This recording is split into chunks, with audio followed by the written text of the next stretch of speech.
And just like that, it's day 15. Look, if you haven't been glued to this thing hour by hour, don't worry. We're going to get you completely caught up on everything you absolutely need to know.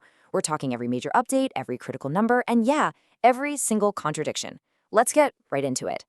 Okay, first things first. Let's talk about the one fact that's driving almost everything else right now. The Strait of Hormuz is still closed. Now, just to put that in perspective for you, that's the channel for about a fifth of the entire world's oil. So this isn't just some temporary glitch, right? No, this is a full-on strategic blockade, and it's having massive global consequences. And at the same exact time, we're seeing a really interesting shift in Iran's missile strategy. U.S. intel is saying the number of missiles being fired is way down compared to the start of this thing. But here's what's so crucial to understand. This doesn't mean they're running out. Far from it. It looks like they're getting smarter, more selective. They're rationing their best stuff, saving their most advanced, most precise weapons for the targets that really matter. Now, let's talk about the price tag, because it is absolutely staggering. You see that number? $16.5 billion. That's what the U.S. has poured into this conflict in just the first 12 days. And that's not just some abstract number on a government spreadsheet. It's a massive, massive financial drain that's already having very real consequences for everyone. And that leads us right to our next point, which is the war in your wallet. See, this isn't some distant conflict that you can just watch on the news and forget about. Nope, it's already hitting your finances, and we're about to break down exactly how. All right, let's kick things off with the one you're probably feeling most directly. With that Strait of Hormuz shut down, oil has skyrocketed to over $104 a barrel. So what does that mean for you? It means gas prices have jumped an average of 70 cents a gallon since this whole thing started. You are literally paying for this war every time you fill up your tank. And it's not just at the pump either. The whole stock market is feeling the heat. The S&P 500 is now down more than 3% for the year, and that's after 3 straight weeks of losses. We're talking about a direct hit to 401ks, to retirement accounts, to people's investments. And it's all being fueled by the sheer uncertainty of where this conflict is headed. So here's the bottom line. This conflict is not staying contained, not at all. It's expanding. The battlefield, both militarily and diplomatically, is getting bigger by the day. Let's take a look at some of the key developments that show just how much things are escalating. And speaking of escalation, President Trump dropped this bombshell. And get this, not in a formal press conference, but on social media. I will bomb the hell out of the shoreline. I mean, that's about as blunt as it gets. It basically puts every single Iranian naval vessel in the strait on notice that it's a potential target. This is a huge shift in the rules of engagement, the official playbook on when our forces are allowed to shoot. And this is a perfect example of the information war that's going on right alongside the shooting war.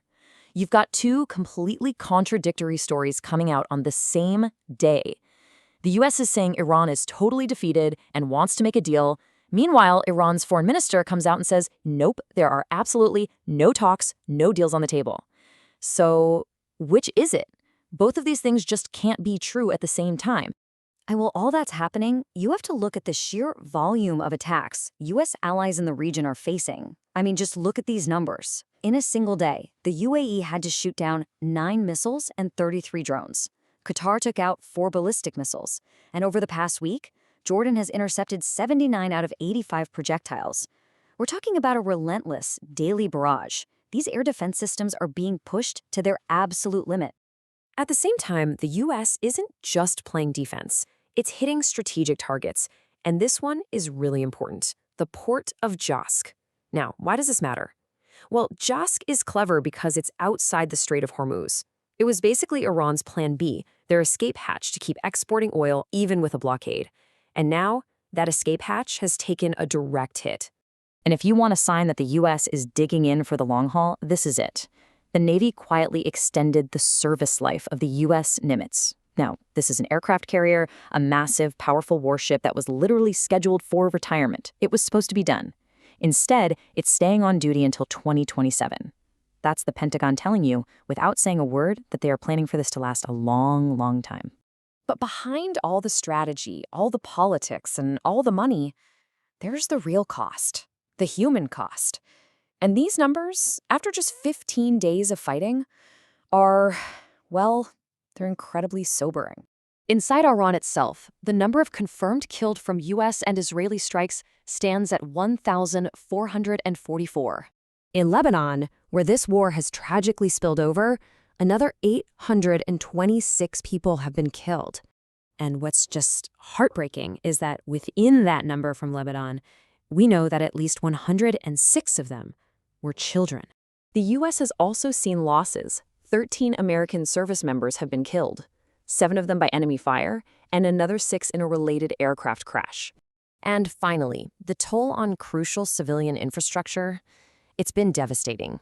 25 hospitals in Iran have been damaged, and 9 of those are now completely out of commission, unable to help anyone. So you take all of this, the military escalation, the economic fallout, the devastating human toll, and it all boils down to one single massive unanswered question.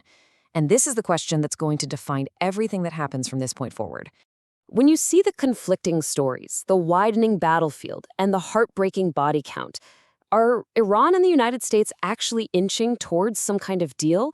Or are we just witnessing the opening chapter of a much longer and much more devastating war? Right now, that is the question, and nobody has the answer.